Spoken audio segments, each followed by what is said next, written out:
यूसुफ रजा Gilani supreme court के एक सब till the rising of the court की जो सेंटेंस थी उसके ऊपर प्राइम मिनिस्टरशिप चली गई थी जी। अदालत जब मॉनिटर कर रही होगी तो इनकी हैसियत क्या है?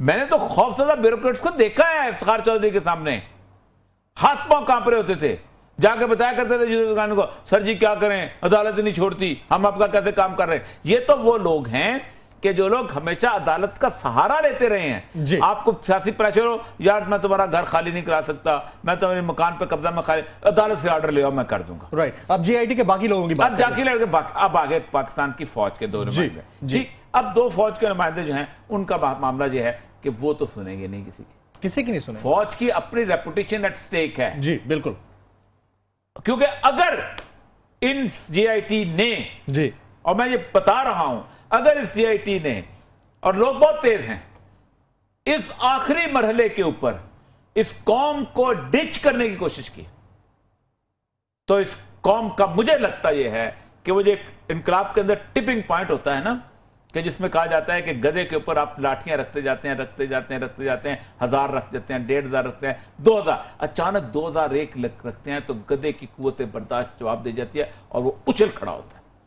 मुझे लगता यह है कि जब लोग ये समझ लेंगे कि अब सुप्रीम कोर्ट का ऑर्डर और उस ऑर्डर के बाद एक पूरे के पूरे पाकिस्तान के अंदर मौजूद तमाम अदारे, जिनमें पाकिस्तान आर्मी भी शामिल है, अगर वो किसी शख्स को यह नहीं मजबूर कर सकती कि लाओ अपना हिसाब, किसी शख्स को यह नहीं मजबूर कर सकती कि जाओ अपनी डील लेके आओ कि किस दिन तुमने फ्लैट खरीदे, बताओ कि तुम कहां से पैसे लेके आए थे और तुम्हारी इतनी फॉर्च्यून कहां बनी थी जिसके बारे में उसने कहा है लाइज ए क्राइम। तो इसका मतलब यह है कि पाकिस्तान की कौम को आप ये दर्स दे रहे हैं कि मायूस हो जाओ इससे। क्या प्राइम मिनिस्टर को स्टेप डाउन कर जाना चाहिए तहकीकात को शफाफ रखने? मैं किसी को नहीं कहूंगा स्टेप डाउन करना है, ये अखलाकियात का मसला है। अखलाकियात का मसला है, ये अखलाकियात का मसला है। जिस बंदे को, इज्जतदार आदमी को थाने बुला लिया जाए इस इल्जाम के ऊपर, कल मैं ख्वाजा आसिफ को सुन रहा था, ये तो सियासतदानों की जिंदगी में इल्जामात लगते रहते हैं, शर्म आनी चाहिए। ये गुफ्तगू करते हुए भी जुर्म लग के इल्जाम लगे हैं, बददियांती के इल्जाम लगे हैं, चोरी के इल्जाम लगे हैं। ये को इज्जत तुम्हारी फेदर इन द कैप लगा है? उठ के खड़े हो गए। राना सनाउल्लाह साहब आज कह रहे थे ये फॉर्चून का मतलब किस्मत, तुम पे किस्मत मेहरबान है, सुभान। और पाकिस्तान की सियासी पार्टियों का अलमिया ये है कि ये नजरिए की बुनियाद पर खानदान को ये जाके प्रोटेक्ट करते। किसका केस है? मुस्लिम लीग नून का केस है। ये चार लोगों की जाती आमदनी का केस है।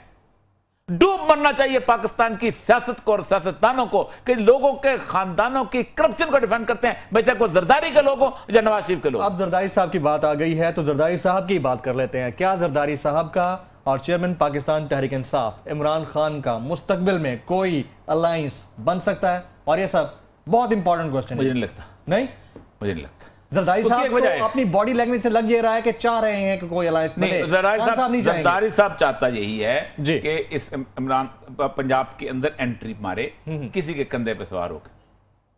अब देखें ना, 4 पार्टियां तो जा रही हैं ना जमात इस्लामी के पास जी। मजलिस वातुल मुस्लिमीन है, सुन्नी इत्तेहाद काउंसिल है, हमारे चौधरी शुजात साहब सुना बड़े सेहतमंद होके आए हैं। जर्मनी के जो डॉक्टर कहते हैं कि ऐसा सेहतमंद होता तो कुछ देखकर लगता है कि उनको कुछ उम्मीद हुई है और पूरे के पूरे सेहतमंद हो। उनके यहाँ वो जुबान का वो जो था ना लुकनत का मामला था, लुकनत जरा सा था जी, तो वो भी खत्म हो गई है। उसने मैंने टीवी पे देखा, हैरान कौन, तो वो भी। और ये मौलाना सिराजुल हक रहमतुल्लाह अलैह उनके पास जा रहे हैं। अब वो जमात इस्लामी क्या करती है, किस करवट पर बदलती है, इत्तेहाद काउंसिल कैसे बनता है, मुझे नहीं लगता कि एक जॉइंट इत्तेहाद बनना भी नहीं चाहिए।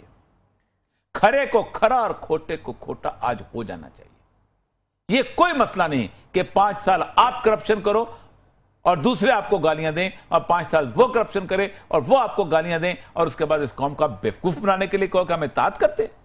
कतई नहीं करना चाहिए, नहीं करना चाहिए।